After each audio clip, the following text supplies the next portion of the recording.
රෑට කෑවම මහත් වෙනවද? ගොඩාක් ෆැට් ලොස් කරන අයට එහෙම නැත්නම් ඩයට් කරන අයට තියෙන ප්‍රශ්නයක් තමයි මේක.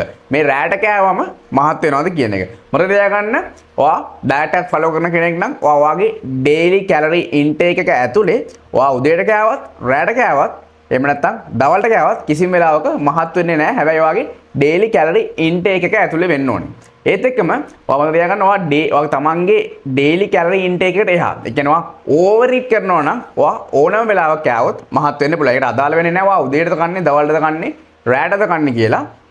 ඔයාගේ බොඩි එකට අවශ්‍ය කැලරිස් ප්‍රමාණයට වඩා කැලරිස් ගොඩක් කන්සියුම් කරනවා නම් ඔයා මොන වෙලාවක කෑවත් ඔයාව මහත් වෙන්න පුළුවන්. එක්සැම්පල් එකක් විදිහට ගත්තොත් ඔයා හිතන්න ඔයා රෑට බඩගින්න ඉන්නවා. ඔයා උදේට දවල්ටයි හොඳට කනවා. එතකොට ඒ කන ප්‍රමාණය ඔයාගේ ඇඟට ඕනකට වඩා කැලරිස් එනවා. ඒත් ඔයාව මහත් වීමටපත් වෙන්න පුළුවන්. ඔයා රෑට නොකා හිටිය කියලා එතන කිසිම වැඩක් වෙන්නේ නැහැ. ඒකට මම කියන්න ඔයා ඩේලි කැලරි ඉන්ටේක් එක ඇතුලේ මොන වෙලාවකට කෑවත් කිසිම ප්‍රශ්නයක් වෙන්නේ නැහැ. අපේ ඩයට් කරන අය ගොඩාක් කරන ලොකු වැරද්දක් තමයි මේක.